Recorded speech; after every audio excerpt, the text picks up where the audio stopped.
show the audience your right today. Okay. Hello, everyone. Yes, thank you.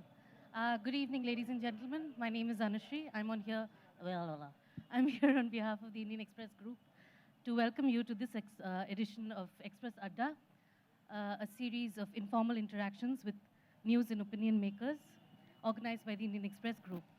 Our guests today are Abhijit Banerjee and Esther Duflo, winners of the 2019 Nobel Prize in Economics with Michael Kramer for their experimental approach to alleviating global poverty. They will be in conversation today with Anand Goenka, Executive Director, Indian Express Group, and Seema Chishti, Deputy Editor, The Indian Express. Before I hand this over to Anand and Seema, I would like to thank our presenting partner, Yes Bank, associate partners, Valentine's, and Tote on the Turf. Now is also a good time to put your phones on silent. Thank you.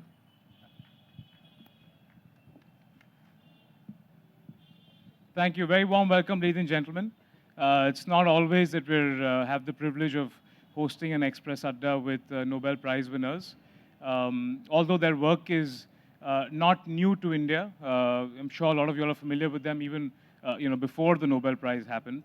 The book that they've launched recently, I normally struggle with economics, but I must say it's a fantastic read.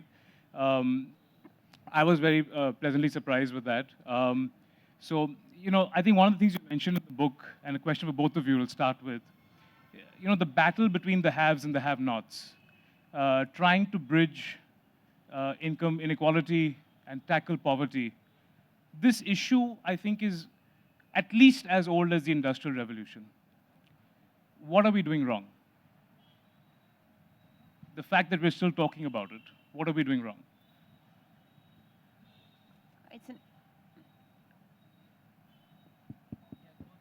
It's working? Yeah. So I think the issue is much older than that. It was probably there from the beginning. And I think it will probably be with us forever because at some level, as a human species, we don't tolerate inequality, or we tolerate them, but we shouldn't really tolerate them. So even as the poorest of the world at a point or another become less poor, then there is always some, an next-poorest person that we should be concerned about. So at some level, the fact that we keep talking about this issue shouldn't mask the fact that there has actually been tons of progress, but there could be a ton more progress, and as long as there could be a ton more progress, then the work is cut out for us. So I wouldn't say that the fact that we are still talking about this issue is a problem. I think it's a feature, not a bug. However, you might ask, you might ask whether, whether inequality in the last, why inequality in the last 30 years has gone up as much as it does. So I do think that it's become more of an issue today than it was 30 years ago or 40 years ago. And I think that's a consequence partly of, I think, the ability of some individuals who happen to hit the right product for the right moment to have enormous scale. I think the scale at which Facebook operates is just inconceivable 200 years ago. Nobody operated at scale. And I think and therefore, even if you have small margins, the ability to just have 300 million people or 1.7 billion people who are consumers of your product means you have enormous ability to leverage that into very large amounts of money. I do think there's something in the world that's happened that's recent, is this explosion of scale. And so when you mentioned, Esther, that there has been a lot of work that has happened, if you can say a few things that, especially in India, a few things in India that we have done right, that we have done correct to alleviate poverty. So over the last 2 decades, first of all, the number of people who actually live in poverty, as defined either by the official poverty line in India or by the international poverty line of $1.9 a day, has plummeted. So that's first order a big success. Then there has been improvement in all sorts of dimensions of the quality of life of the poorest. the nutrition standards that were not actually improving for a very long time despite improvement in income, finally were starting until quite recently to get better. The recent data is a little bit more worrisome in this respect. Until recently, it was getting better. Pretty much every single child goes to school for some number of years. Whether or not they're learning in school is, of course, more doubtful, but at least they go to school. People have bought into the agenda of getting them in school.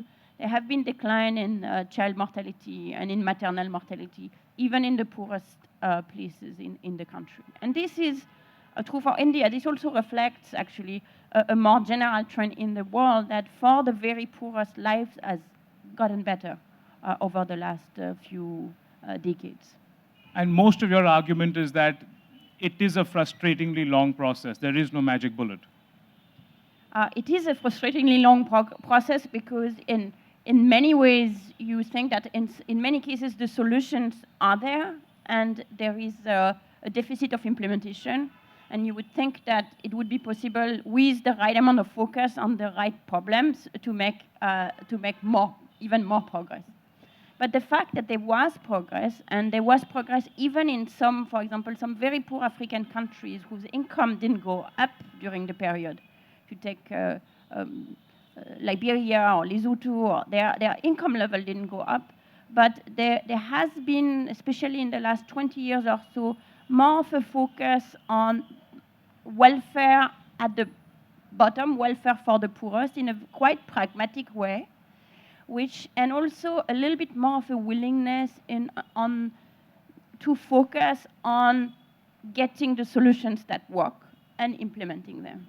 And that has translated, even in these very poor places that have not known the type of economic expansion that a country like India, for example, has known, that has translated into a dramatic improvement in human welfare, and in particular in survival of the youngest. In the 90s, when the two of you founded the Poverty Labs, I mean, economics worldwide was going through this awful phase. I mean, speaking for journalists, it was referred to as a business page. You didn't have people who understood agriculture, or there was this whole kind of understanding that it's just the corporate world and not the economy. What is the kind of world you encountered when you set about discussing poverty and you discussed these thorny issues which people didn't really want to talk about in the 90s? I think mostly the JPAL was founded in 2003. But you're right, in the 90s, it was very hard to get people to think beyond macro. They sort of said that, once we get the interest rates right or something, we'll be done. And I mean, it was a bit frustrating because it was not that people said, don't do this. They said, oh yeah, you could go to your little corner and play. And it was more a benign neglect than any hostility. But I mean, I think it was interesting to see how that eventually has now pervaded really all branches of economics. I mean, everybody now worries about, are we actually just reporting correlations that we happen to like, or are we actually, is there a causality here? So it's infected the entire field. It's a really good infection. Yeah, yes. It's a very good infection. Yes, and also inequality, Professor Duflo, a lot of people believe that inequality is the heart of bad economic consequences and terrible political consequences as well. So inequality is also very unfashionable, and it was said, it's just about access to opportunities, which is not defined about where you stand. So let's not discuss inequality. But what got the world talking about inequality, other than, of course, Piketty's work? Well, I think two things. One is the explosion of inequality, which finally, I think, made it a little bit more evident for anybody in the right mind. Both the winner and the loser of this game could see that there was a lot of growth, but they weren't seeing any benefit of that, in particular in the rich countries. Anybody below the 90th percentile of the distribution of income have seen their wages stagnated for the last several decades. So they could eventually realize that something was happening. And then I think the work of Thomas Piketty, Emmanuel Saez, and others, and the World Inequality Database was absolutely instrumental in putting data on this feeling, that it is not just, that somehow you're ungrateful for the chances that you have, but it is also something that is happening for real. In fact, even in a country like the US, where there is a strong belief in the American dream, people are still underestimating the amount to which not only inequality has increased, but also social mobility has decreased. And in particular, when you ask someone, take a child whose parents are in the bottom quartile of the distribution of income, what's the chance that the child will become rich, will reach the top quartile? And the American dream, of course, is that this chances is high. And most people think that this chance is quite high. Whereas when you ask the same question in France, people think it's like hopeless, not happening. But in reality, it is actually today worse. The chances are lower for a poor child born in the bottom quintile in America to make it to the top than it is in Europe. So there is still, despite the highly publicized work and extremely important work of Thomas Piketty, and the work on mobility is work by Ratchetti using income tax data, there is still this illusion that actually this is a country and this is a world where you can succeed if you only try hard. And that illusion clashes with the economic reality that Abhijit talked about, which is that, well, this is a bit of a winner-take-all economy, and if you're not at the right place at the right time, you might not be able to make it. And that is at the heart of some of the discontent that we observe in the wealthy societies today. What you mentioned, that the American, for a child in the American context, to be born in the lower quartile, to get into the upper quartile is actually harder now. One of the reasons, I think one of the causes that people would throw, an emotive cause is immigration. They'll say that immigration is one of the things that prevents, that kind of mobility. But in your book, you've argued that it's not that simple. You've called it napkin economics, the idea that immigration actually makes it harder for native people to increase their incomes. Could you just talk a bit about that particular paradigm, about how, it's an emotive issue, immigration, but it's really not based on facts? Either one of you. I guess what we argue in the book is that there's lots of evidence on this, because there are lots of instances where large numbers of low-skilled people suddenly showed up in some labor market. And then what we can do is look at what happens to the wages of other locals, low-skilled people who used to be there before them. And I think the overwhelming evidence there is that low-skilled people's wages don't go down when other low-skilled people show up. And yet, I think you're right in saying that most of the world doesn't believe that. They find it hard to believe. And I feel that this is one of the, great unfortunate successes of economics, because I think people have bought into this idea of a kind of a, basic, supply and demand analysis, where they say, look, I studied in 10th grade, and they told me that when you have a fixed demand and the supply goes up, the price goes down. So how could it be that the wage didn't go down? And the answer to that is actually we should be teaching a bit more sophisticated economics. And the part that's missing in that story is not that the supply curve, when it shifts, the price goes down, but the fact that when new workers show up, the demand curve also shifts, because the workers don't live on air. They also buy things when and that creates demand. And they are also often entrepreneurial, and they create jobs. It's just somehow it's really a triumph of bad economics, in a sense, that idea that nobody wants to believe that large numbers of low-skilled immigrants are not depressing wages, and it turns out not to be true, and it's not true for a very good reason. Interestingly, high-skilled immigrants, who are welcome in most countries, do depress wages of high-skilled immigrants, as far as you can tell. It's just low-skilled immigrants don't. The people who really everybody hates, they are the people who don't do anything particularly damaging. In fact, they seem to add to the GDP.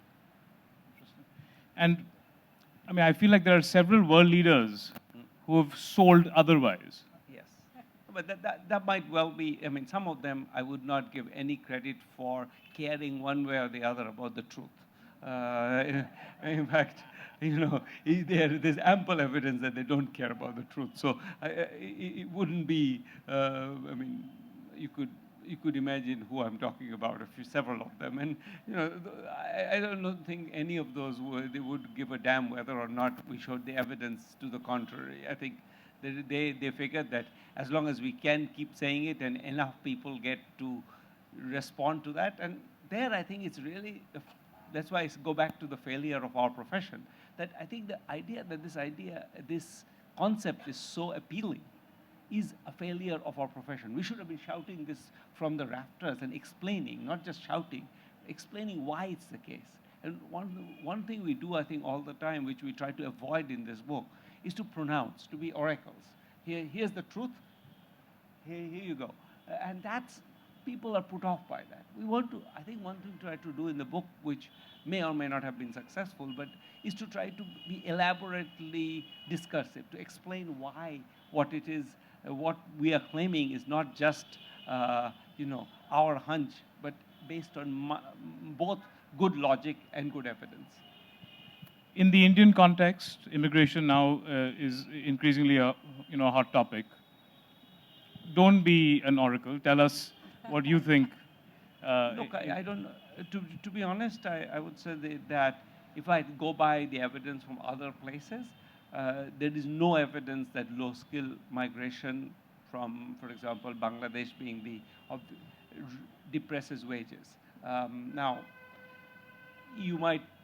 there are important caveats there. One of them is that if you are in an extremely land-scarce economy, it might well be that is a different. If you think of, parts of Assam, it may well be that large amounts of immigration does have negative effects. So I want to be, again, oracular, but I think it's important that we recognize that there's no evidence that overall low-skill immigration is bad for the economy. If anything, low-skill immigrants tend to take up the jobs nobody wants in those economies, and therefore creates more opportunity for everybody else. That's sort of I think the uniform weight of the evidence is in that direction.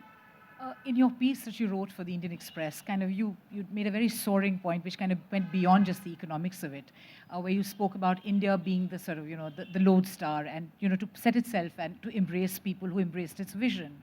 But why is it that, good politics need not always be very popular? I mean, just picking up from what you said, that it's okay if I'm not naming names, but if these people who don't worry about facts, but who are winning elections, why is there such a buy-in for them?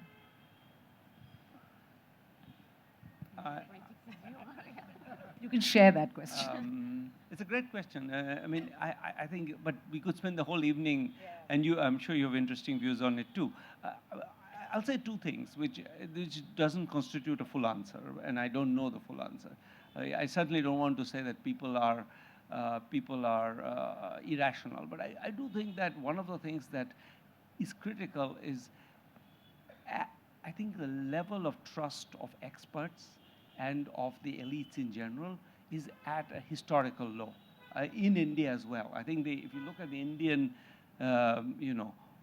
when you read let's say the number of rants I read against me, I realize that the rants are partly about how, as a member of some foreign elite, I'm entirely out of touch with reality. And so I think that we have, as a group, and maybe the media is part of that same problem, especially elite media like Indian Express, I think we have lost our ability to place ourselves in a place of objectivity. And I think people have and that's not entirely because people are just prejudiced against us. I think we've also said a lot of things which are not true. I think, including me, I'm sure. But I mean, in general, I think we are not particularly competent in terms of. So the example we give in the book is of growth. We are constantly talking about this next year this is going to happen, and last year was a bad year, but the next year will be great. And we know, really, extremely little about this question. There's a nice study coming out of the IMF, which is not exactly a communist hideout. So, the IMF, the International Monetary Fund, has a study of growth predictions. And the growth predictions are wonderful. They're like, take a year when there's recession, growth goes down by 3%. If you look at the prediction for that year, a year and a half ahead, a year ahead, April of the previous year, it's going to be positive 3%. October of that year, it's still positive 1.5%, or no, positive some. Then April of that year, when the economy is already in recession, they're still predicting positive growth. It's only in the October, by the time every cookie has dropped, that they realize that the economy is actually going down. I mean, this doesn't build credibility. I think, and part of that is simply that I don't actually blame the forecasters, because I think forecasting is a fool's job. I mean, you shouldn't try. But I think the presumption that we can offer truth on these things has damaged our reputation. I think you mentioned that in your book, which we were chatting about before, that even weather forecasters have a better reputation than economists. Twice as high. Twice as much, yeah. And economists are almost in the lowest pecking order. So the only person less trust than economists are politicians. Correct.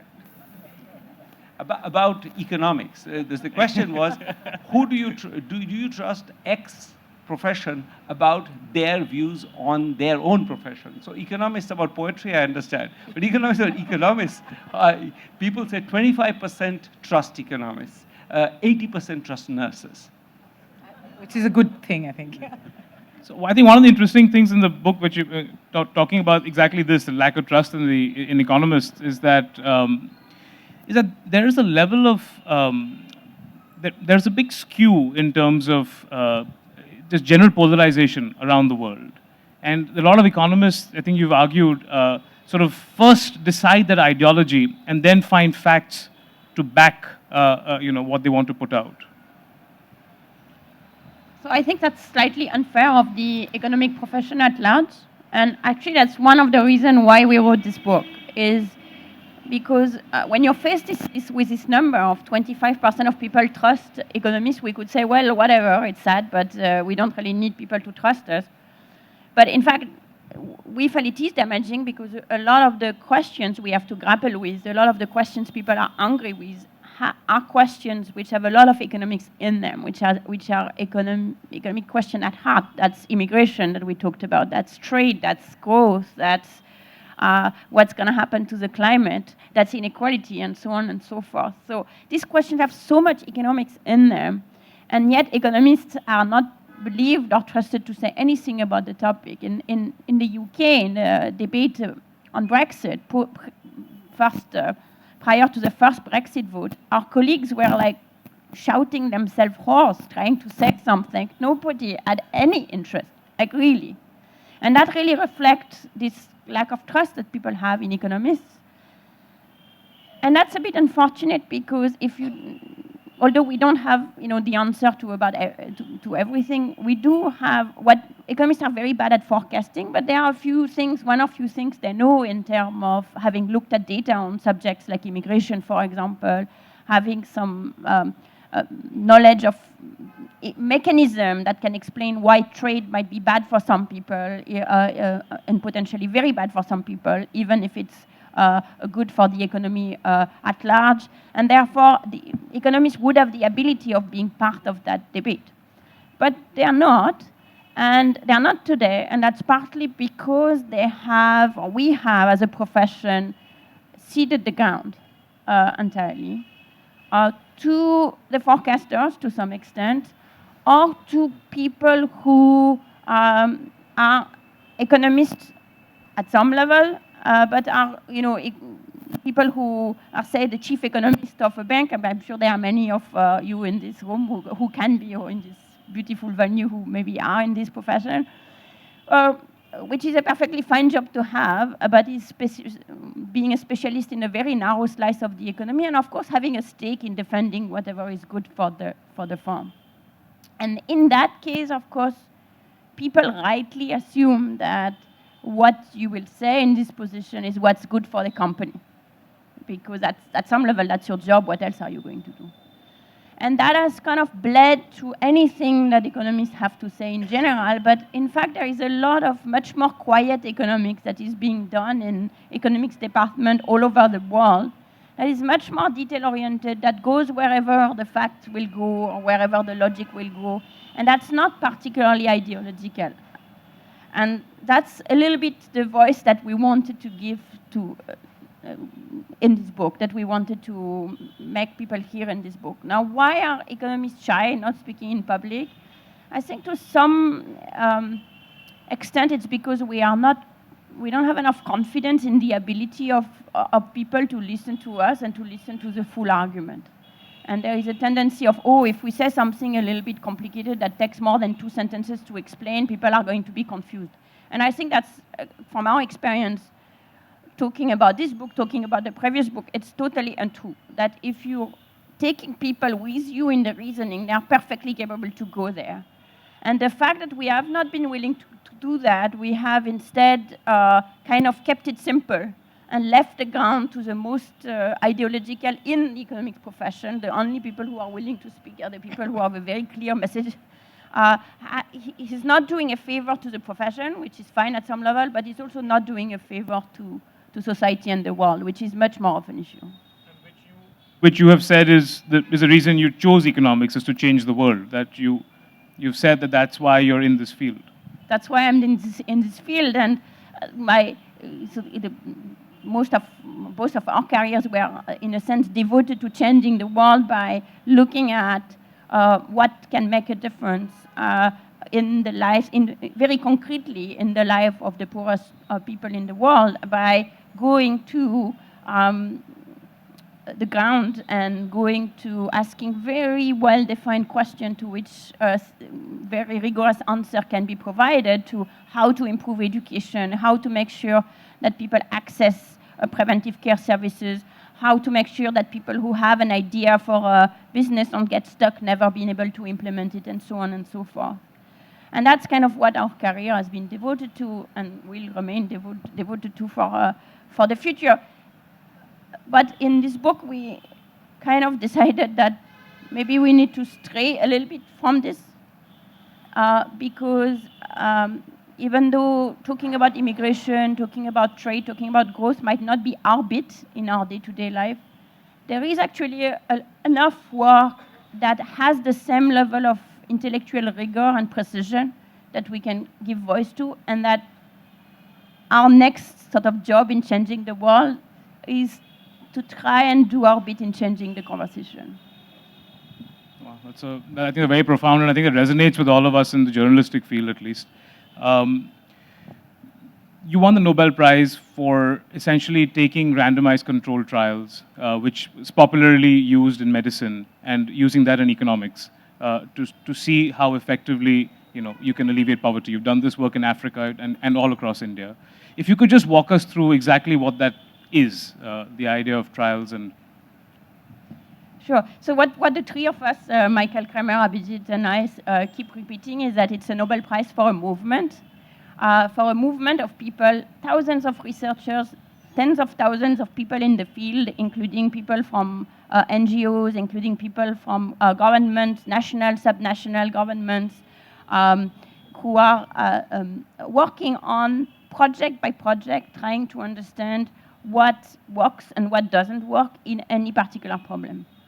So the way we kind of approach an issue is that we start from a big issue, say, oh, education is important for a country. And once you've said that, you've not said anything that is particularly actionable.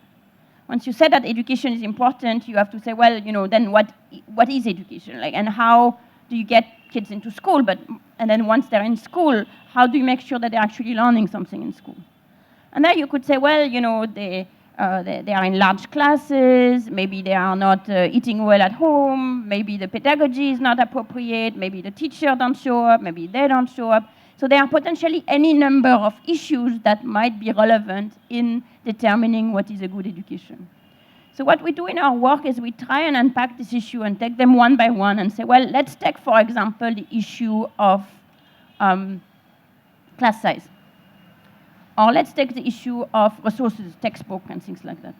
So if we take class size, then we can start thinking, asking the question in a very simple way, which is, what would be the impact on learning of, say, dividing the class size by 2?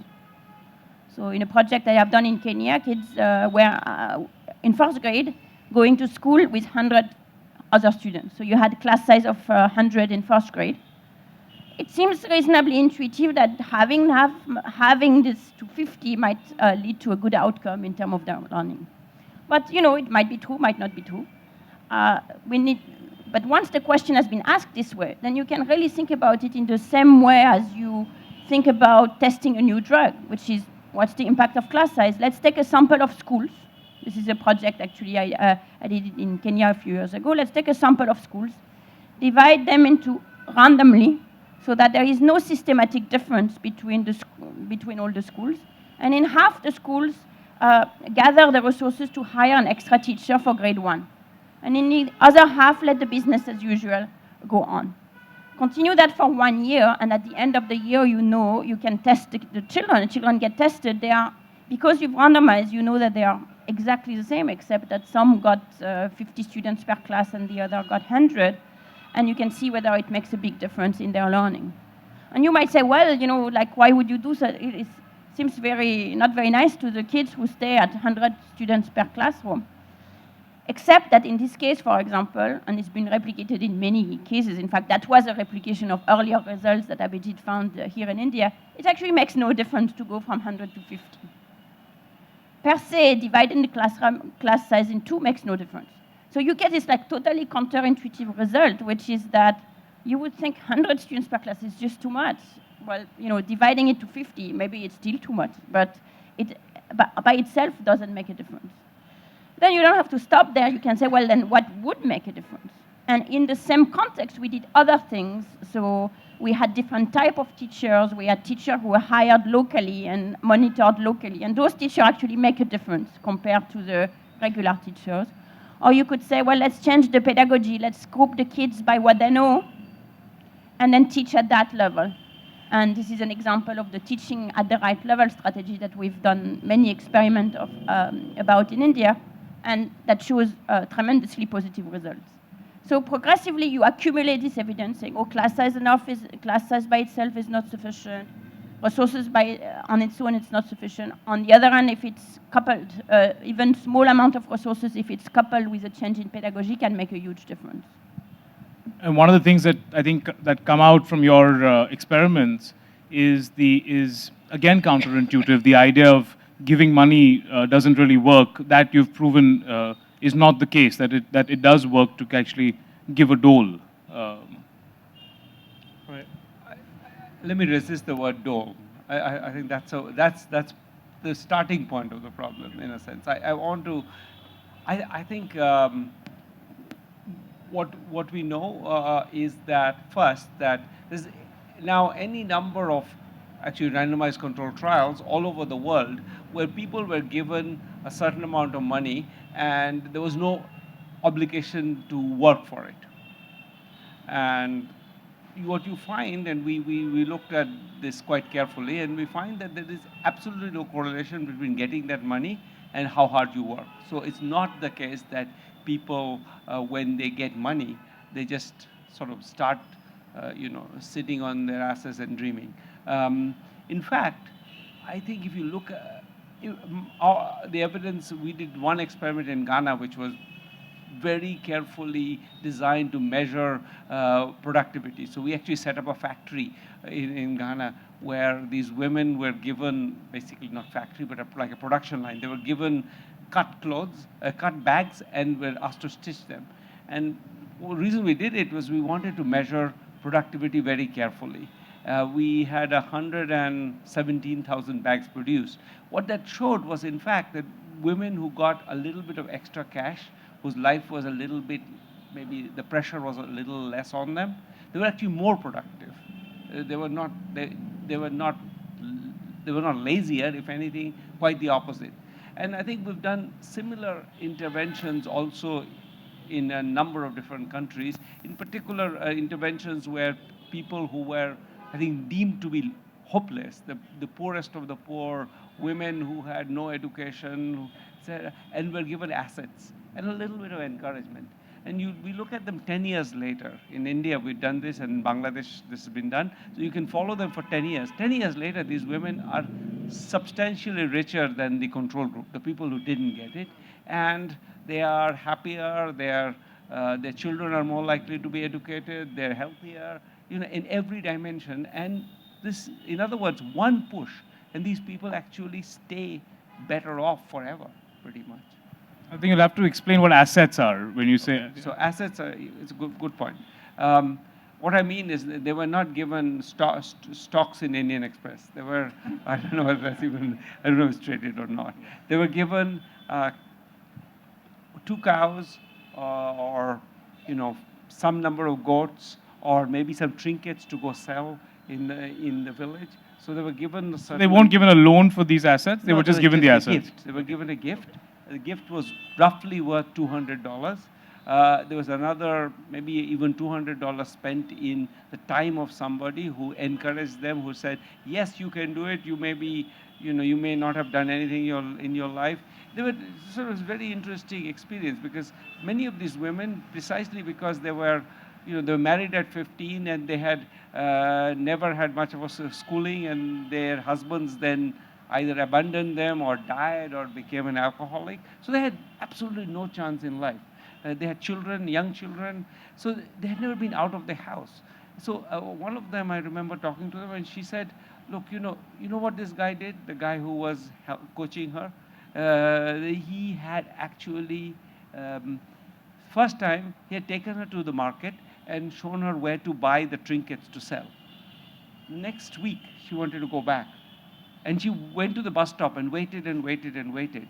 And she said, well, the green bus never came. So she couldn't read. So she couldn't know that some number 95 buses are green and some number 95 buses are yellow.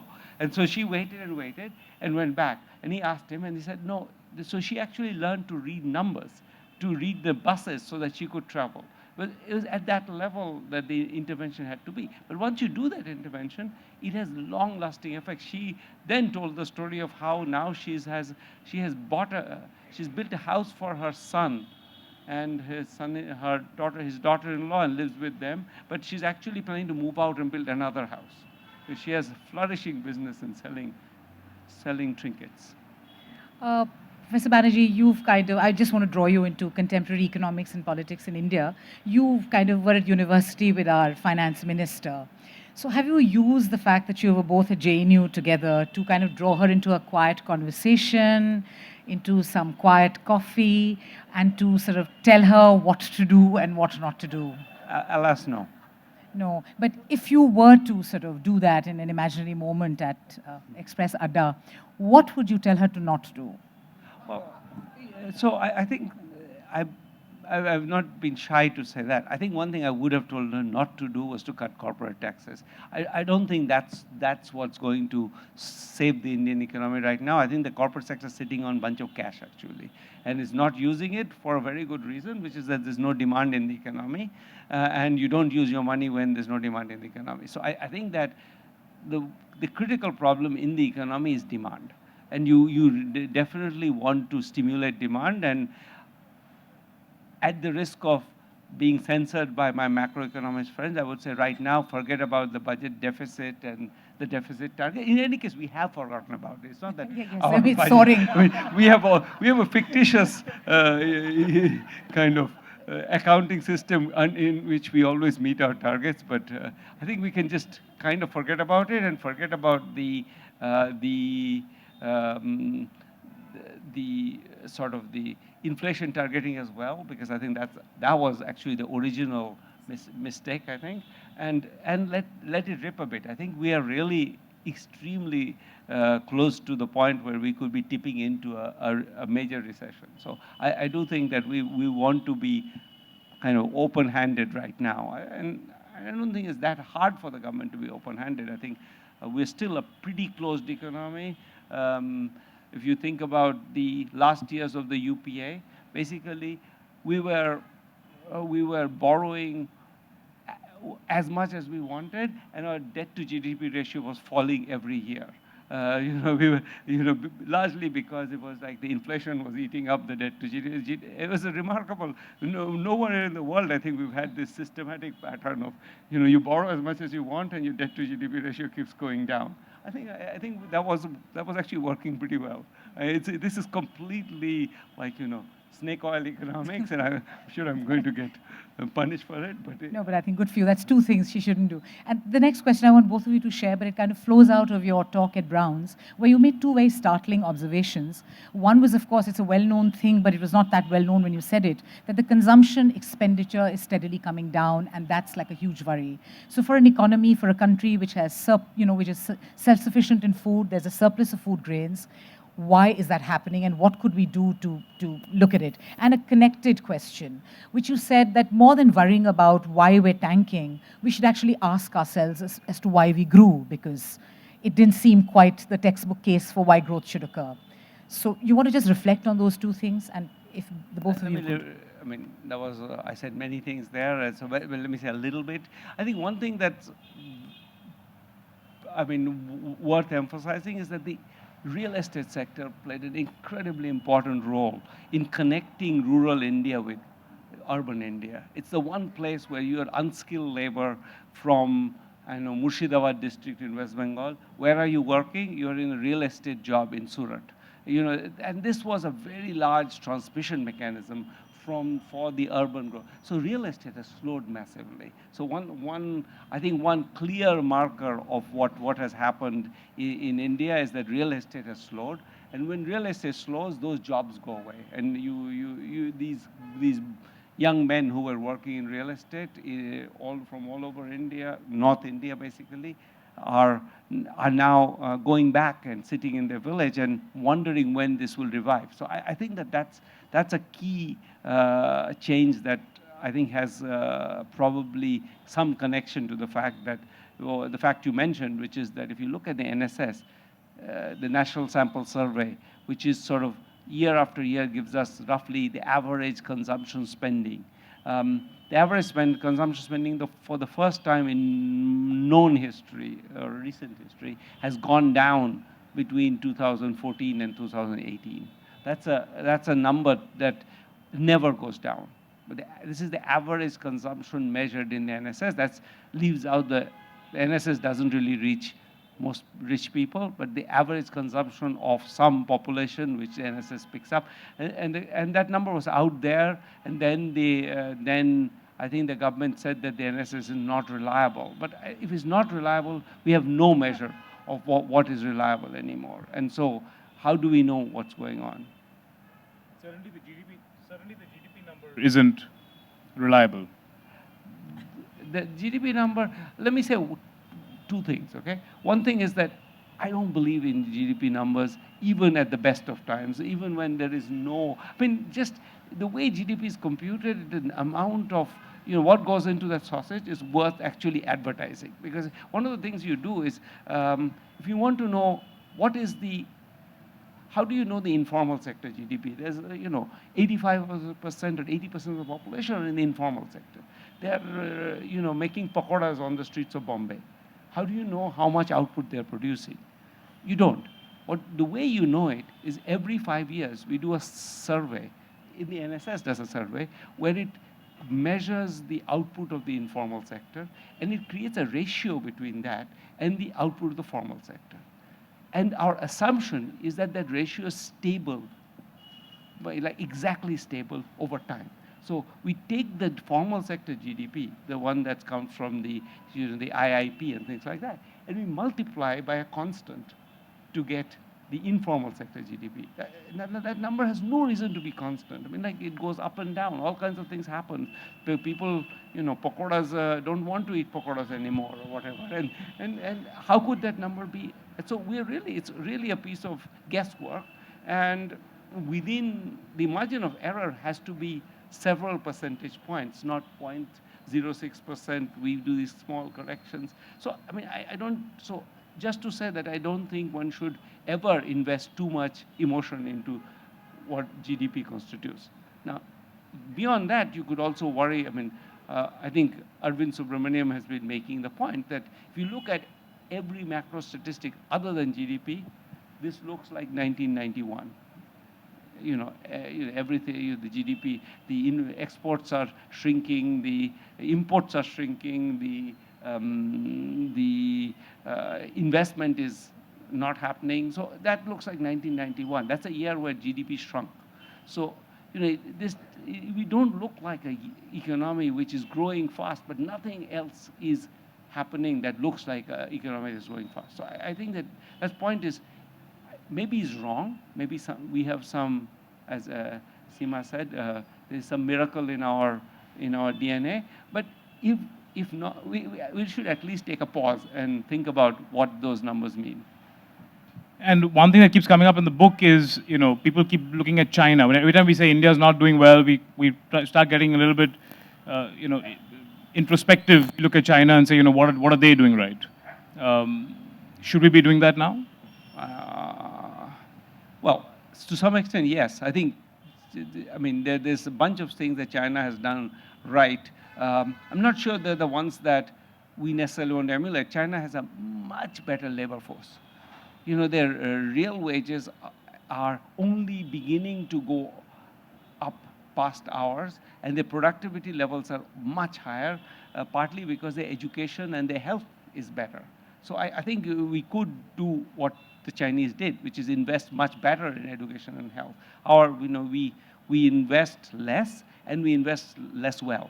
So I think that we certainly could do with a better fed, better, healthier, more enterprising, more educated labor force, for example. And now, most things that China does, I don't know that there's a sense in which you can do that. It is really, I think, point we make in the book is that China is not a recipe.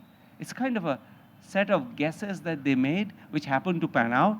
If those guesses, you asked some economists in 1985 or 89 whether those guesses are going to pan out, they would say no. In fact, the Wall Street Journal explicitly did that.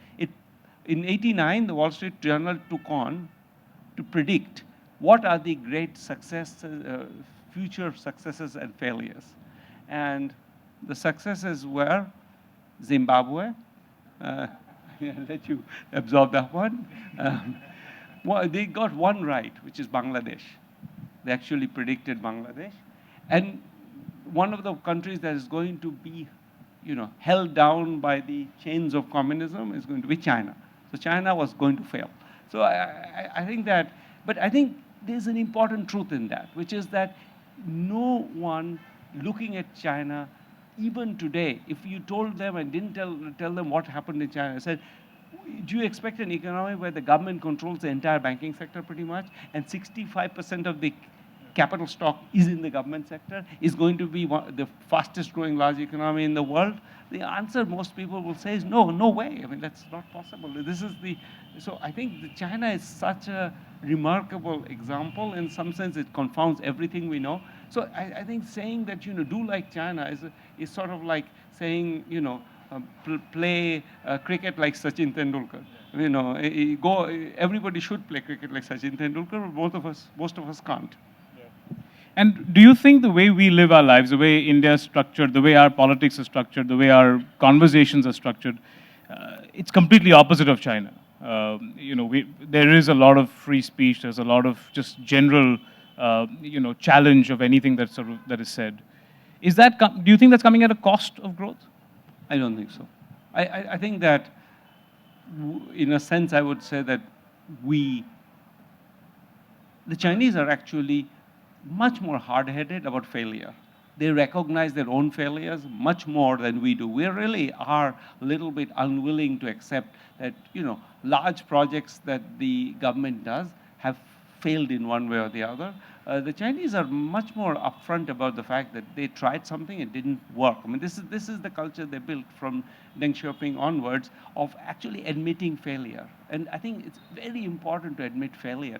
There's no reason why everything the government does has to succeed. But if you don't acknowledge failure, you keep schemes going that have no reason. I think Sewa did a count of the number of schemes in welfare schemes in government, and it goes into the 500s. I mean, there's just any number of schemes there. Nobody even knows.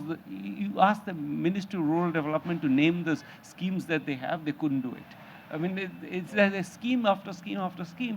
These schemes don't necessarily do anything, but nobody ever cancels them because, that's a loss of faith. So I don't think we are particularly more transparent about, we shout a lot, but it's not that we actually kind of look into the details of what's happening and say, look, this one is not working. Why are you running this? So I'm not sure we are more of a, in the relevant sense, I don't know how much more of an open society we are. No, I just push that a little bit. I mean, like, for instance, the RTI. You can't imagine a setup where China has an RTI. Isn't that a distraction? I mean, I'm just arguing from the administrative perspective. It may be a distraction, but it's also the case that we have, so let me put it slightly different. One other thing that happens in China is that when, I mean, maybe unfairly, but many people, when they are found to be corrupt, they get executed. It's not something I want us to emulate, but you can also, if you set up the incentives in a, China has the ability to set up incentives in a very different way. We have the RTI partly because we need some way of pinning down what's happening in government. Otherwise, the government is it's famously non-transparent. So I do think that the RTI adds enormous amount of value to our political culture. That it's one place where we can ask hard questions about the government. And if the government, I mean, the Chinese Communist Party, in a sense, acts as a kind of extra check on all these things. I'm not sure how good a job it does. It does execute a lot of people. So it's a very different setup. I don't know that we want to emulate it, but it's not one that I would say is. I'll just add something to this discussion. So I think it's regardless. So first of all, if you're thinking about democracy and the actual institutions that make a democracy live, like the RTI, I think it's an essential part of how democracy is effective. Whether or not they lead to growth or they not lead to growth is kind of neither here nor there, because it's not, you don't, the way we said it in 1968 in France is you don't fall in love with the growth rate. The point is really not growth. The point is welfare, and welfare is made of any number of dimensions. I think the ability of express yourself in society and make democratic choices is, at least in my own opinion, one of them. So whether it has instrumental value for economic growth or it doesn't is kind of besides the point at some level. The other thing I would like to say is that one thing that is different in China and India, but it makes India much more similar to the rest of the world, is one thing that is happening everywhere is a crisis of legitimacy in the government in general, which has been long brewing. It's not from yesterday. It's something where I think economists have a part of the blame, because but not just economists, society as well, the media as well, etc. Because we are very quick to see problems in what the government is doing, and what the government is doing is full of problems, and you see corruptions, and you see inefficiencies, etc. in what the government is doing. And then we kind of say it and say, well, this is really horrible, and like the whole thing is the government is really inept, and you get to situation like, for example, in the US, when people realize that mobility is much lower than what they think, they also think that the government is not, they have no trust in the government to be able to address this issue. And in fact, knowing that there is less mobility than they think makes them even less trusting in the government to be able to address these issues. And I think this is something that this crisis in legitimacy of the government is something that you see in many societies. And it's coming from this constant beating up on governments, which forgets what we're trying to explain in the book. We have a chapter called legit.gov, which is trying to explain where this is coming from.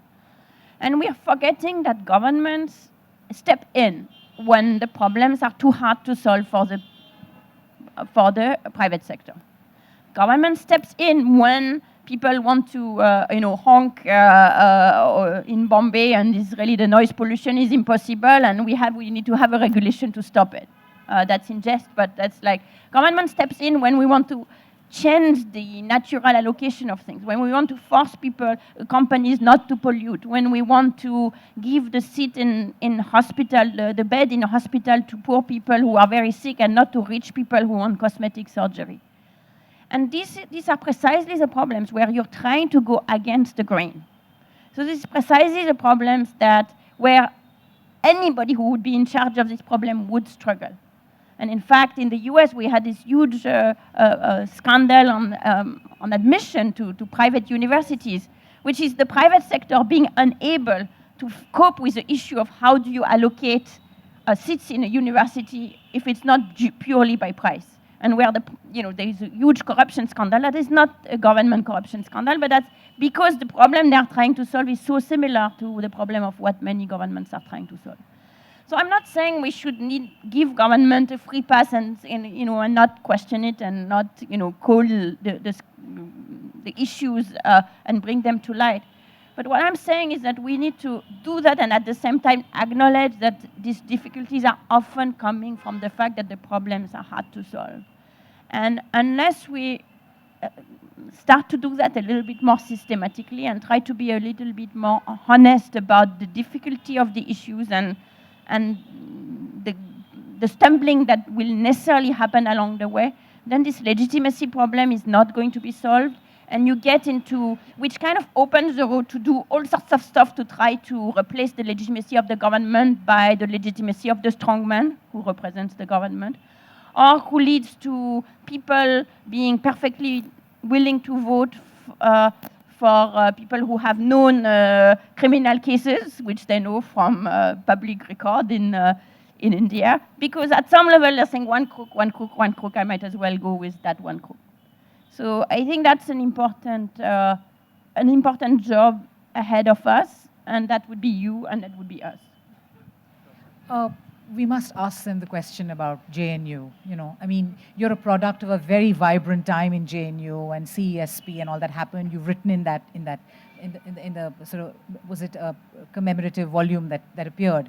Now, when you see things like policemen entering into campuses, whether it is Jamia, whether it is JNU most recently, how does that play into what Professor Duflo was talking about, citizen democracy, learning ideas? Where is India going now when you see this happening? Let me first, I guess, sort of reminisce a bit. So, I mean, I went to Tihar jail in 1983 because JNU was seen as being too uppity by Mrs. Gandhi. So this is a long tradition of JNU being the enemy. Having said that, I think I think actually Nirmala Sitharaman said that yesterday. I think what was remarkable about JNU is exactly that it was a safe space for dissent. It was a safe, and it was extremely vibrant, but vibrant with a lot of diversity. It's not, I mean, JNU is always characterized as being, sort of a leftist hangout. But in fact, Nirmala Sitharaman was there, Jaishankar was there, more or less my contemporaries, both of them. And Sitaram Yechudi was there, and Prakash Karat was there. There was a really a wide range of views, and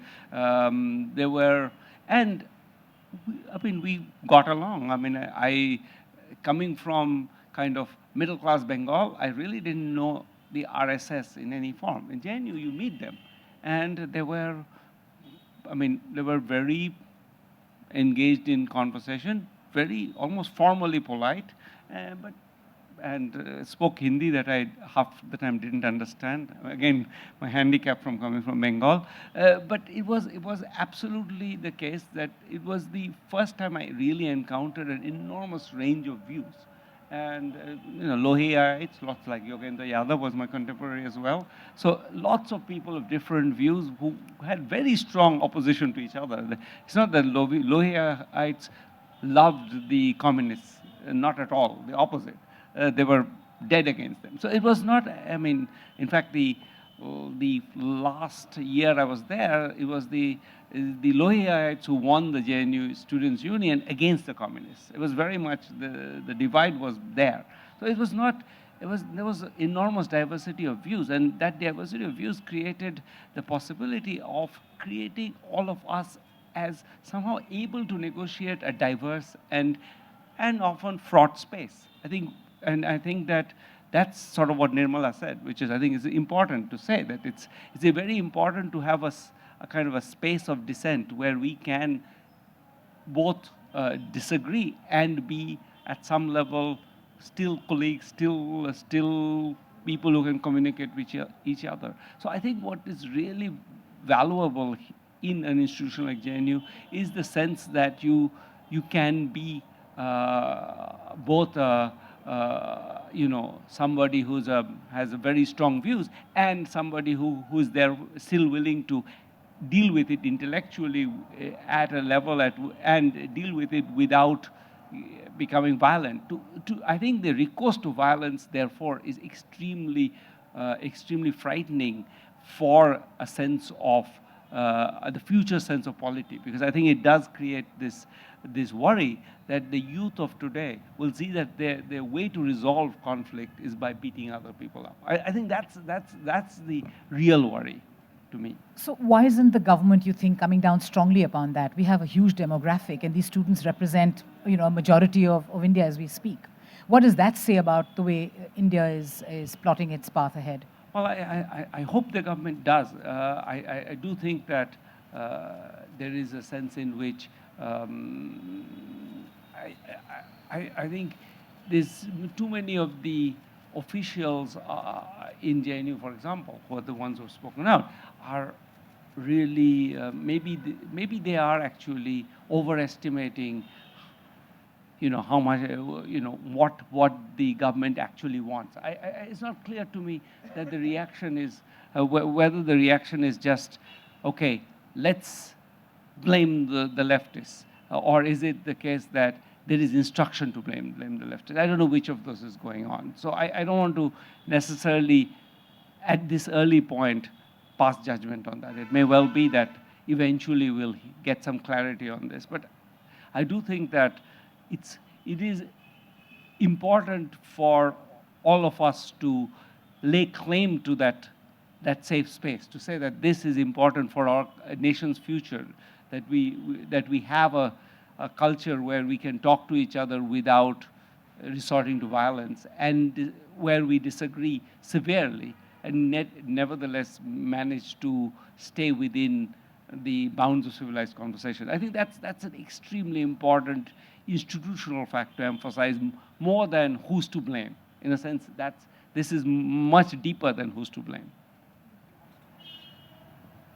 You said that JNU politicized you. Where in that spectrum do you identify yourself ideologically? I see myself as being a leftist, but maybe a leftist of not necessarily a leftist that I think most leftists would disapprove of. That's the... Can I add to that? Maybe not in the space of the Indian politics that I'm less familiar with, but I'll just give an anecdote. So when our book came out, there was a number of reviews, and Yanis Varoufakis, the former finance minister of Greece, who is very, very much on the left, wrote a review saying, oh, it's very nice, so much nice analysis of things and facts and things like that. But they're really way too pro-system. And they are not talking about how to uproot the system. And then there was a review by William Easterly in the Wall Street Journal, said, oh, it's very nice, so much analysis and so much facts, and but they really don't defend the system the way it should be defended. And it's kind of a little bit the story of, I think, our lives as always being seen as too right-wing for the left and too left-wing for the right. Because in the sense of this, maybe in part because of this very deep commitment to confront any intuition to the test and to the fact, which is kind of doesn't sit very well with any sort of completely constructed ideology, because there is always something that is not going to work out in that ideology when you confront it to the fact. Does Modi stand to your left or to your right? It's a good question. I mean, I think Modi is clearly, in terms of his economics, right now he seems to be about, maybe left of center in terms of his, I mean, he seems to be very much a welfareist. He seems to be selling a welfare program. So just on economic ideology, maybe slightly to my right, but not very far at all. I would say I'm surprised by how much of a welfareist turn the government has had, starting with a lot of pro-business rhetoric, but I think in the end, where the government has, his emotional heart has been in, like, Swachh Bharat and these,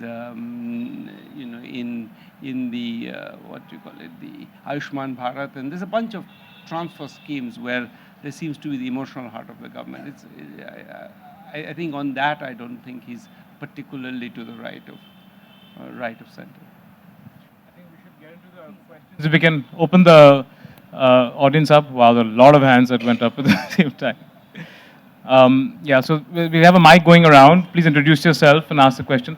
If we can start with the gentleman there on the right side, please. And I'm going to ask the first 3 rows to not be shy. You're going to do the Beatles thing, jangling their jewelry. Please introduce yourself. Yeah, hi, I'm A.G. Ramakrishna from. Hi, I'm A.G. Ramakrishna from a fintech company. My question is, should we worry about the rise of artificial intelligence or celebrate it? It's one of the questions in the book. So would you like to highlight something about that? Rise of artificial intelligence or celebrate it?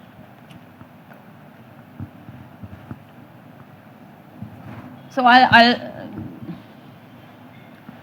give an answer that might not be India specific, but that's kind of relates on the experiences that has been analyzed in the rest of the world as well.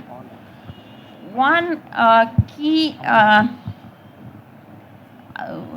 factor that is going to determine, I think we don't know yet is the point, but I think what is going to determine whether it's positive or negative is whether it's going to end up enabling new jobs and new products and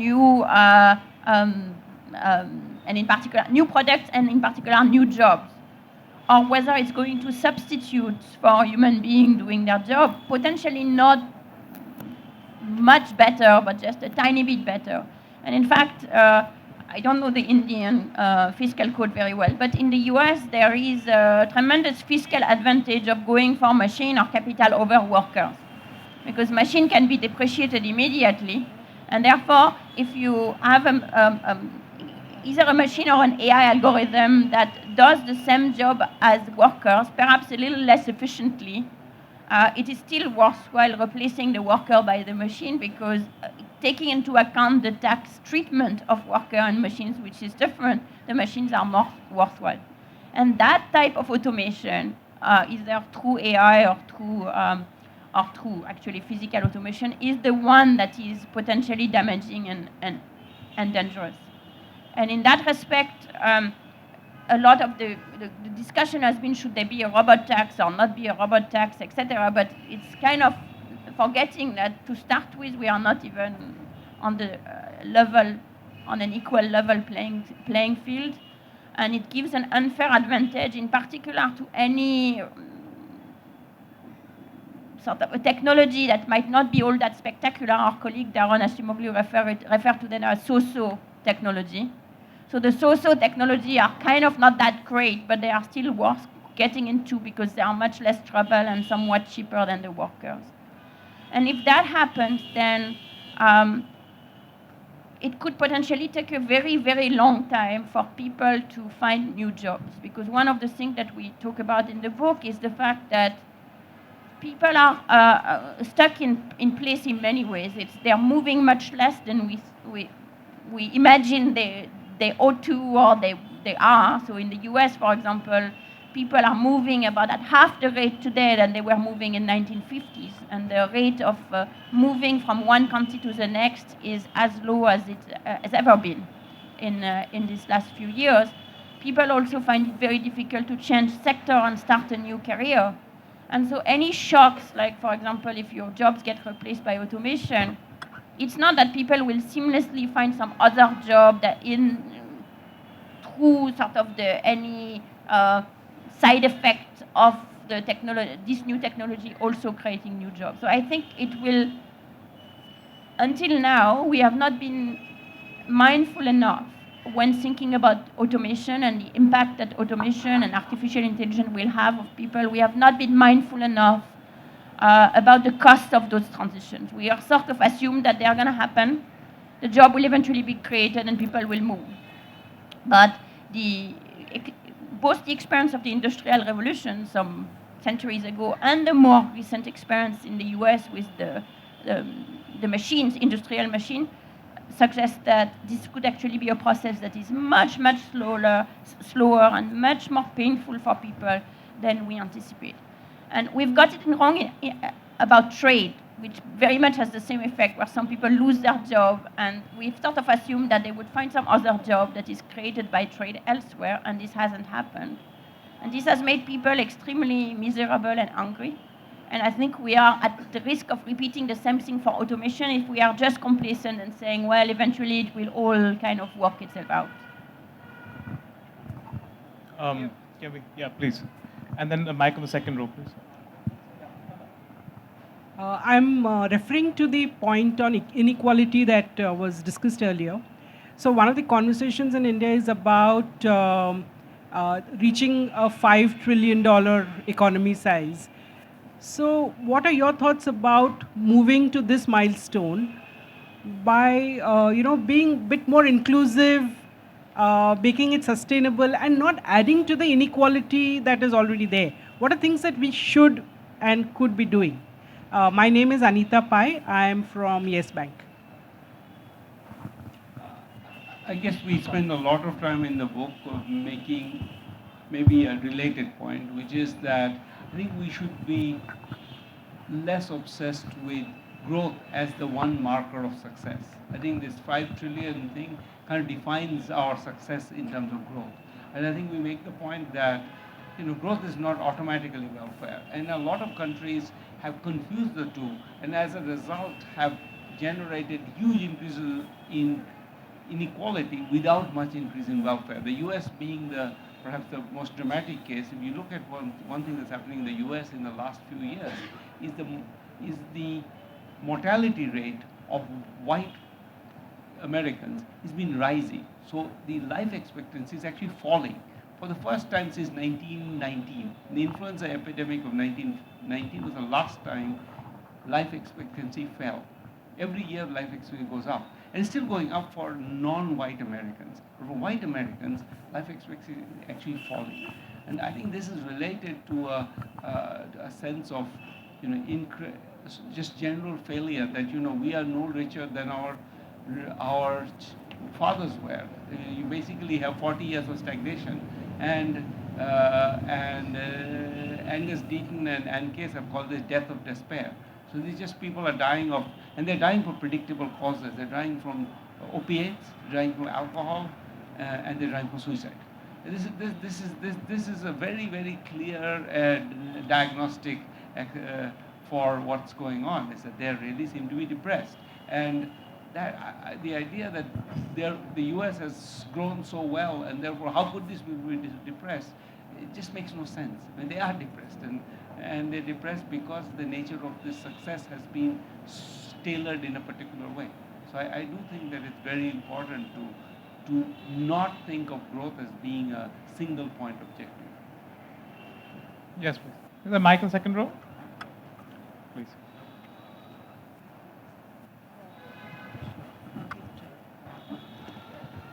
I'll just encourage everybody to keep their questions a little bit brief, and please introduce yourself. Good evening. My name is Isha. I'm a lawyer at the Bombay High Court, but I do read the Indian Express. So what I want to ask you, I think in this very informative debate, we missed out on our analysis on liberalization, whether it's actually been the dream that we were hoping would rescue India? Because you spoke of economies of scale, and that is why income inequality exists. But the way I see it, all the FDI has led to Uber crushing Ola and Amazon crushing Flipkart, because of which the Indian industry has not been able to prosper the way we thought it would. So I just want to know, do you think liberalization is truly the path India should continue to adopt, or maybe take some more restrictive measures like China? For instance, their smartphone manufacturing, because of their laws, their companies have really progressed. Thank you. Hard question. So I don't want to, in the spirit of not being oracular, let me I think that there are two separate questions what you're asking. Let me start with the first one. First one is, in 1991, when India liberalized, everybody said, well, this is the end of Indian industry. And turned out that was not true. The Indian industry actually prospered as a result of that. Growth rates went up, poverty went down, nothing particularly disastrous happened in 1991. If anything, overall, inequality went up a lot, I would say, but inequality, but with that, poverty went down, the economy grew, industry re-specialized, but re-specialized quite successfully. We got the entire software, PPO boom. So, and those things were, with the fact that the software industry could import computers whenever they wanted, was important in being able to do software. So I do think that one shouldn't, there's no, immediate and obvious logic that says that, trade is going to destroy our economy. We will possibly, for example, just the economy of scale of Amazon, after all, will also create a lot of jobs in India in delivering, and maybe because it's more efficient, is going to do better than Flipkart. Now, having said that, is there a case within a general liberalized trade regime where you can import without taking permission from the government? Is there a case for specific products being protected? That's a much harder question on which I don't think anybody really knows the answer. So, I think you could worry about it and say that, once you start protecting something, you'll just never let them go. But countries have actually done short-term protection quite effectively. So I don't want to take the ideological stance that you should never protect any industry. But I would say overall, treating liberalization as one uniform thing and therefore a good thing or a bad thing, I would say that I think being scared of the world economy doesn't serve us well. Can you get a mic on the second row, please? Yeah. Right. Hi, I'm Parvez Ramania. Do you think the present political situation in the country and the government policies could affect foreign investment into the country? To be honest, this is one on which I'm going to I talk to a bunch of people in the business community, and some of them say the government has actually done a lot to make it easier for foreign investment to come in, and others say actually nothing much has changed. And I can't judge. I take the fifth on that one. I really don't know the answer. Yes, question on the third row, then we'll go to the back there. I'm Suketu Shah here. You talked about the inequality growing in the last 3 decades a great deal. You have a situation where 8 human beings have more wealth than 60% of the world's population put together. Do you see any trend towards deceleration in this inequality, or is it going to continue? And if so, if it's going to change, what is going to change that? As we kind of try to explain, we're not very good at predicting the future, so we can only see what has happened until now. And so what's happened until now is really, it's a tale of 3 parts of the distribution. It's worth mentioning the 3. The first one is what you are mentioning, which is at the very top of the world income distribution, the top 1%, the top 1% of 1% have captured a large fraction of world growth over the last several decades. At the very bottom, actually, the very poorest, the bottom 5% of the world's population has also done fairly well comparatively in the last few decades. And then anybody in between has done terribly. And anybody in between is basically everyone besides the extremely rich in the rich countries. Now, so this is what has happened until now, and you could say, well, so some people, economists like to look for laws and for kind of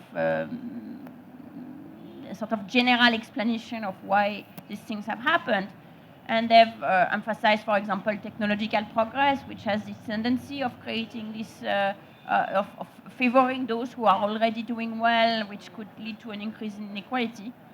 But there is one thing that suggests that that explanation can't possibly hold, which is the trend in inequality is very different in some countries and some other countries. So if you take Denmark or Sweden or Norway, the inequality hardly increased. Even France, it has started to increase a little bit late in the period, but mostly it's not really gone up that much compared to the Anglo-Saxon country, for example, or to be fair, for the top income in a country like India. So it suggests that there is nothing like a iron law of economics that says it should go this way or that way, that it has a ton to do with the political consensus, the policy decisions that are being made, which reflects to some extent the political process and maybe the social compact at a given point in time. And what this means is that we have really no ability to predict the future, because what's going to happen to inequality really depends on whether or not collectively there is a will to tackle it or not. And whether that's happening or that's not happening, we don't know. There is no fatality in the increase of inequality. It's a product of decisions, political decisions. Some of them are clearly identifiable. For example, the decision in the Reagan period in the US to, at the same time, lower the tax rates by a lot, to crush the union, to reduce the minimum wage, and so on and so forth. Yes, please. Stepping a little back from the world and India as a whole, you yourself said you're a middle-class Bengali who's still very, very strong ties in Bengal. So how do you see, with Bangladesh now showing a leap forward, many Bengalis who are outside Bengal really doing very well, how do you see the future of Bengal? You've been visiting Bengal very often. What is your sense of that? Amnira Saki. Again, I really, part of the challenge of being in today's economy is that low wages even don't do very much for reallocation of investment. You really, even if Bengal eventually, because people are poorer, you can get lower. So I don't think industry within India. So I think part of Bengal's problem is that there are better places to invest in India. So why would you invest in Bengal? So it seems to me that it's the problem of being integrated into a large and vibrant economy, for the most part vibrant, is that you don't really. It's quite hard to compete for Bengal.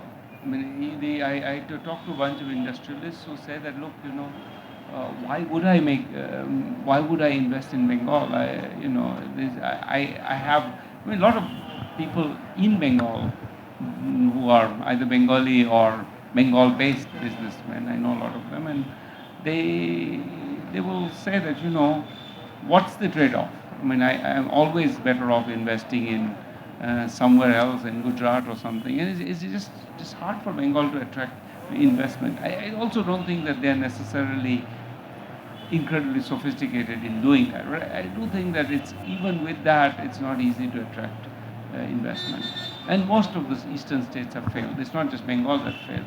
Orissa has failed, eastern UP has failed, Bihar has failed, Jharkhand has failed. In Jharkhand, except in mining and things like that. So it's not, it's across the board in a sense. Sushil Jivrajka from Bombay. Two questions. One is there is a reverse migration happening due to the welfare schemes like Manrega and also improvement in the infrastructure and communication available within the villages. I know of many SME sector companies who are facing problem that the migrant labor that they had from Bihar and UP are no longer willing to come back because the trade-off of being away from the family and the costs of living in another state gets nullified when they look at what they are able to earn back at home. So that is one question. And the second one is, you mentioned about the real estate sector. Could you throw some light on the automobile sector and what will be the impact when we start making electric vehicles where the number of components is drastically lower than a traditional vehicle? Just hand the mic behind you to Vikram, please. Sushil.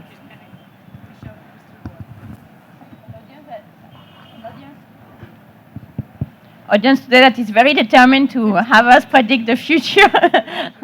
I think we should repeat, we are not very good at that, neither as a profession nor individually. So whatever, at least, and we sort of made a career in not predicting the future. So I think we should leave the automobile question out. The question on migration is really important and very, very interesting.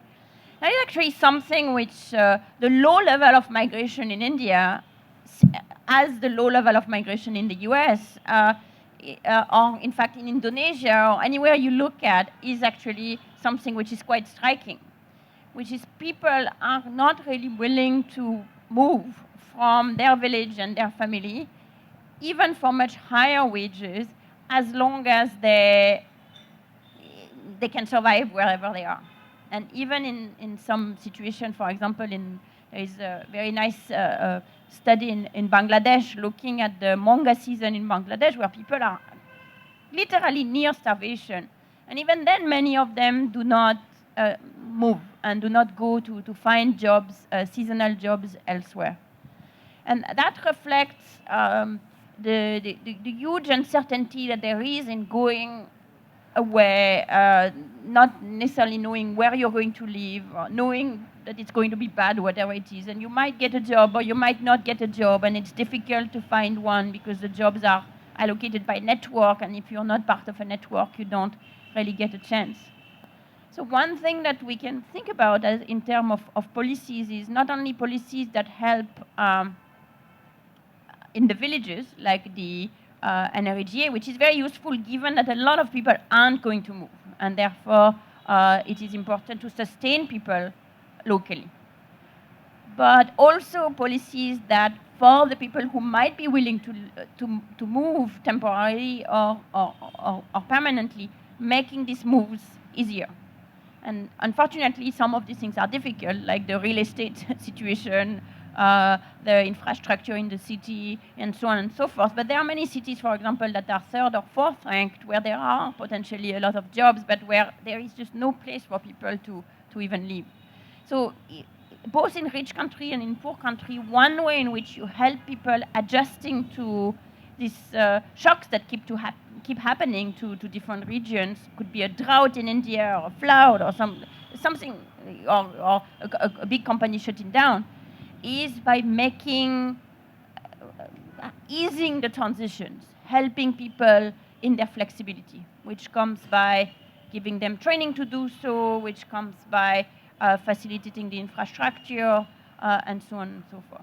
I mean, having said that, I want to add one thing, I think very relevant. It's a thought we need to pursue, which is, is Narega necessarily I think Narega has been good for poor people, but is it necessarily the best designed scheme for a country that aspires to increase migration? That's a question we need to think about, and we should think about, what would be an alternative, a cash transfer or whatever. I think those are good questions to think about. So, Vikram Mehta, is there some way by which we can, or you could study the economic consequences of religion? And could you perhaps design a model by which you could, in fact, make religion an economically productive activity? Are you suggesting randomizing people's religion? Yeah, I feel, to be honest, I don't have an answer to that question. It's an interesting one. But Study I know about where it's Dean Carlin, who's one of our colleagues who is the most, who tends to get the craziest idea, did a study where they randomized, it was kind of sort of support system, support program, maybe a little bit similar to this program Abhijit was describing where people get a livelihood program. And they randomized whether or not there was a religious component to it or not. It was run by a religiously motivated organization, I think a Christian organization, and then you had but you had two wings, like a Christian wing and a regular wing, and but unfortunately, I don't know the result of the study. So one person did that. Where we could link it to something that is a little bit more general or more pertinent in today's world is something that we discuss at length in one chapter of the book is how people become either inclusive or either divisive. So one thing that economists tend to think is, people are, come with a set of belief and preferences and, what the God they pray and how they do it, and that everybody else is an enemy, for example. And that as economists, we shouldn't really be in the business of trying to understand that. We should take that as given and then try to understand what implication it has.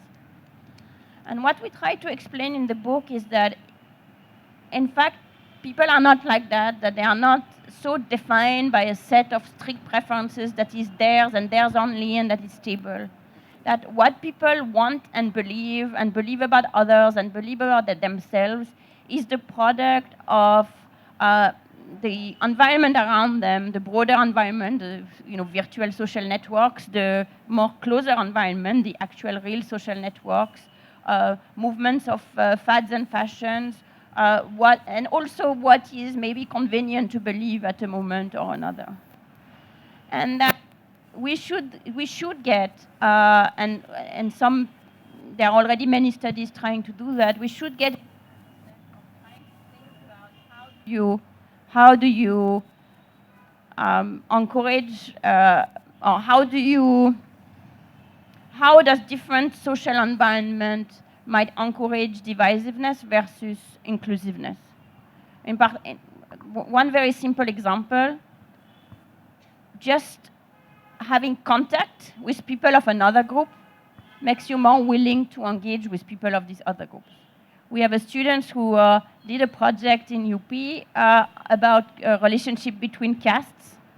And what he ran is that for several weeks, he ran a cricket league in the villages, and people played cricket together.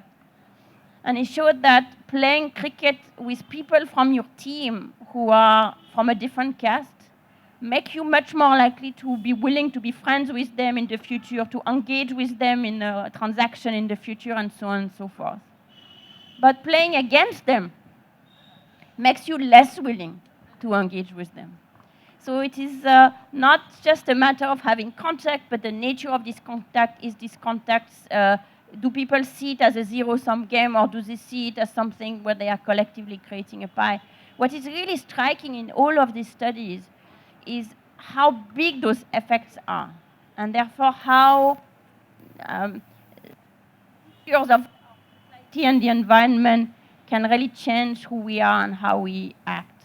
And I think this is something that we do need to get into as economists and as social scientists in order, and of course as policymakers, in order to create the conditions for society to be more willing to talk to each other. Hi, my name is Akshati. My question kind of related to the theme of migration that you've been talking about. is that I've been reading about how in the next few decades there are going to be climate refugees that are created through, changing land patterns and sinking cities and such.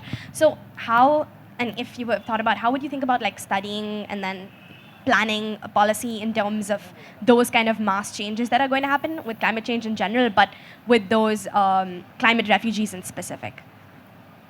It's a wonderful question. We've been, so I'll confess to having nothing useful to say about it, other than the fact that it's a question on which we are, in our organization, in Poverty Action Lab, we're trying to build a group which will exactly think about those forced displaced people within and across countries, and how to create good strategies for those people. That's a question we're super interested in. As of now, I would say we know fairly little. Hi, I'm Radhika Rajan with DSP Investments. My question relates to what you said about economists, are not trusted very much. And since we all think it's a good idea to do that, there's a strain of thought which says economists don't have skin in the game. And how do you suggest that we, create a perception or actually a condition where economists are seen as having skin in the game, and therefore they are listened to more carefully, particularly the thoughtful things that experimental-based things that they say? I mean, at some level, I think we do have skin in the game. I mean, I think those of us who, I think that maybe in a sense we have too much skin in the game. Most people, actually, academics like us, we are sort of, I would say, the exception in that we stick our necks out on various things. Most economists avoid it. I think we have, in a sense, because we don't want to be proved to be wrong, or we sort of go around giving talks where we take the things we said in our first book in 2011 and list some of the things we got wrong in that book. And I think it's just, I think we do actually, I think my sense is that we are too unwilling to admit that we got it wrong, and we feel somehow, and therefore we don't actually say much. I think we have actually, in some ways, economists like me have my sense is that we have too much skin in the game. Our reputation, we really care about it. So one way to avoid being wrong is being silent. Please. Yeah, Kannan from Hinduja Group. The problem today is of consumer demand. If you see the savings in India, it is very high. So this is one of the major issues. Even though many stimulus measures were taken, still the consumer demand is not coming up. So what are the three things which we can look at to stimulate the demand?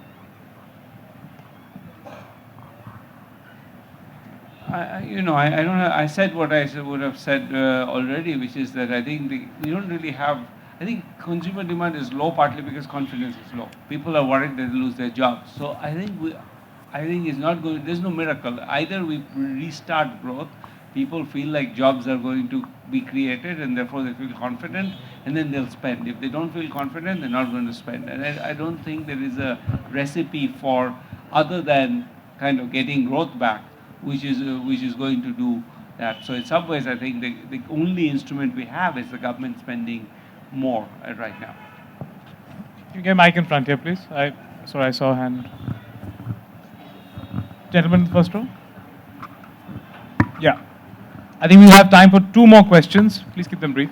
Hi, I'm Moritz.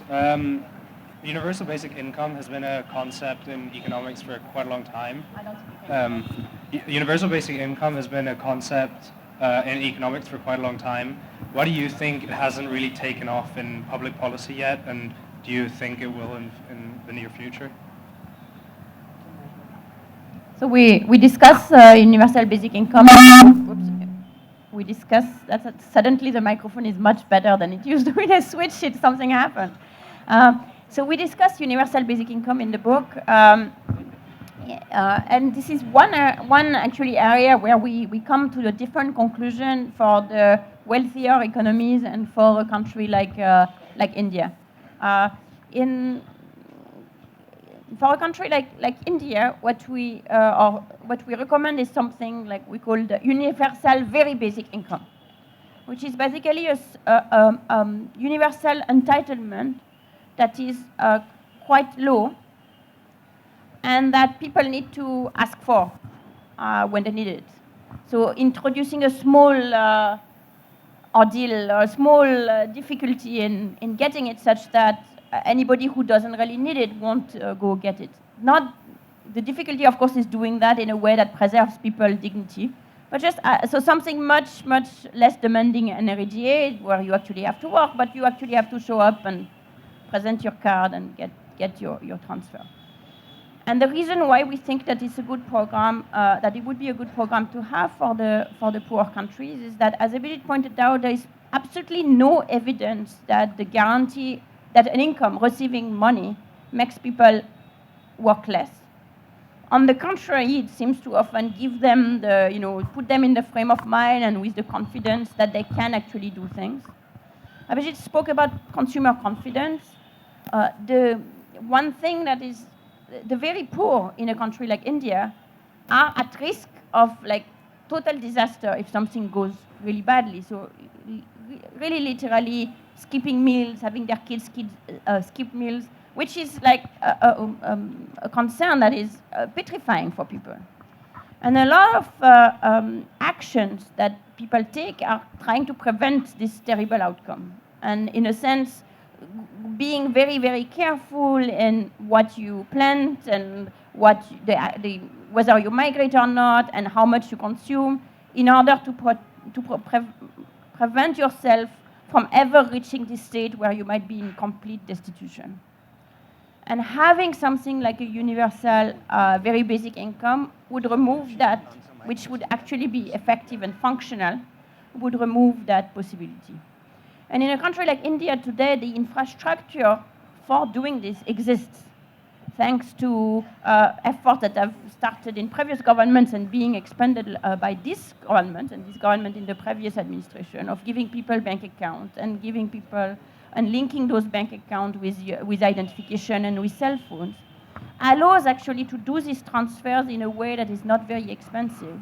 And that is Abhijit spoke about the hundreds of different type of schemes that could be consolidated into something simple, available, transparent, that people could trust in. So that is our recommendation for the poor country. For the richer country, it is different, because the level that you would need to have the UBI at would be so high that in a country like the US, you would start by having to scrap every single existing social program and increase about double the government revenue in the budget compared to what it is today to finance it even at the level of $13,000 a year. And once you would have done that, it is not clear that it's the best use of the money if you could raise that much money, because as we were discussing when we talked about displacement from automation and trade, in a lot of cases, we know who is hurt. We know who the victims are. So why share the money across a vast number of people, including people like Abhijit and I who don't need it, and not do a little bit of an effort at targeting, which is quite possible to do in countries which are full of information, like the richer countries. So that is, and the last point on that is that what people aim for, what people want, is dignity. In the very poor country, when you're at risk of starvation, that puts dignity at risk very much. People get absolutely despondent if they cannot feed their children. In the rich countries, dignity is often attached to a job, and a job that you can be proud of. So I don't think that there is a little bit of a hope in Silicon Valley that you can kind of buy people out of a job by paying them off in a way. And that part of it, I think, is wishful thinking. That people will want to have a meaningful activity and derive something out of that. So we do need to think of public policy with that in mind. And UBI doesn't seem to be an answer there. Yeah, can I just ask the question? Go ahead, please. Mike is with me. I'm Sunil Alag, and I'm just going to state an hypothesis that today almost every country in the world is trying to close in that we come first, whether it's America, whether England with Brexit. India also now is looking at. Now when you're moving from an era of liberalization and into an era which will take place another 5 years, is my hypothesis, of everyone thinking of their own country first, what do you think is the threat to democracy? Because where will the trade-off take place in terms of growth and poverty and upliftment of poverty? Because that's where internally, that's where the trade-off will take place every 4 years or every 5 years when there's an election to be held. And do you think that's the real threat to democracy in the future? So, I'm not sure I fully understood your question, but let me agree with one piece of it, which is that I think that one real danger is nativism as a substitute for performance. We're going to just focus on identity as the one thing we're delivering as the state, and therefore we don't have to deliver other things. And I think that will both undermine democracy and undermine performance, I think. I'm not sure I understood your question, Rahul. Please. In the interest of... So my question is on the population. My name is Mehul Zatakia. I'm a wealth manager. And in China, when the population was cut down, we found the GDP growth actually accelerated. Now, I don't know whether the two are linked or not, but we feel there are too many people in India at present. So would such a population policy help for the next 10 years instead of worrying about future demand created by this young generation?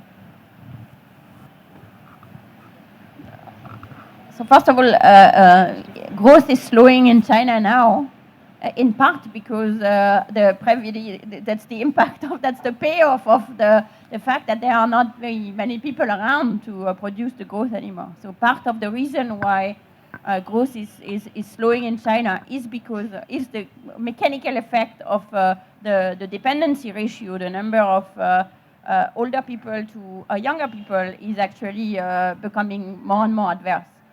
So the idea that engineering fertility is a way of engineering growth is a little bit, it comes at a minimum in 2 steps. The second thing is that India has undergone a tremendous amount of fertility transition as it is, and not as a result of trying to make it happen. It is not under Mrs. Gandhi that it happened. It is subsequently, and in a state like in the southern state, in Tamil Nadu, in Kerala, you have experienced huge decline in fertility, and which now for many years, and in fact you start to experience the problems that are sort of first world problems that are associated with the low fertility. So. I don't really see the sort of the population policy per se as either. It's worse. It is very important for people to have the ability and the capacity of making the fertility choice that they want to make. And once this is ensured, then fertility tends to be more a product of the environment around, including child mortality, and the opportunity that exists for children, for the security that people will experience in retirement and so on and so forth, than a cause of all these things, in my opinion. Please. So I think this is coming close to an end. I just wanted to congratulate you again on the Nobel Prize in Economics. But based on that, just a quick question, partly in just the both of you, is what's the one economic policy you all disagree amongst yourselves with?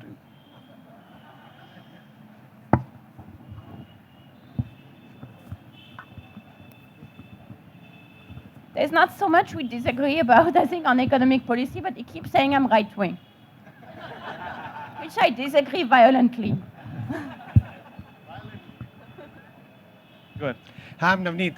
India mandates 2% of profits to be spent as CSR. Your views on that, and if your advice to people who are responsible for spending that money, and if you were in Nirmala's space, which is that one welfare program where you would have substantially increased the allocation, and one welfare program where we are spending a lot of money you wouldn't have spent?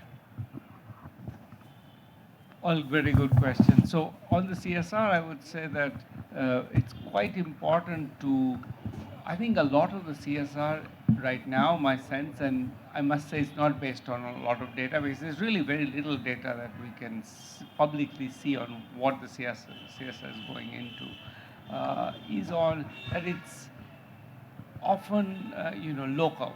And in some ways, I think that, it's useful when a company is in a particular place to invest because they have, they know a lot about it. But I think it's also useful to think about, what's a need. And in some ways, there's a trade-off between them, because the companies are in Gujarat, then the needs are in East UP. And so this needs to be a bridge between those things. And the second related point is that I think the work we do is often to provide some sense of, what is a useful investment and what is not. And I don't feel like we are sort of being called on by the CSR community to say, and come and tell us what's useful. They seem to know the answers. I feel sometimes that we do actually know something useful, and maybe we hope that this information gets used a bit more. Yeah, I think there's a hard question. I would say, if we had more. So let me say one that a bunch of states are doing, which seem to me to be strongly supported by the evidence, which is these programs I described for the ultra poor. The people, give them an asset. Bihar, Rajasthan, Jharkhand, and Odisha are now implementing that. I think the funding for that is still pretty limited, but I think there is lots of evidence from all over the world suggesting that works. In terms of what to cut, that's a harder question. I would say in the long run, the whole infrastructure of food subsidies strikes me as being a bad idea. Bad idea because it's, you go down, moving food around, buying food from farmers at prices, non-market prices. That the whole structure seems to me to be overly complicated. If you want to subsidize farmers, why not subsidize farmers? And if you want to give people more income, why don't you give them more income? Why tie those things together?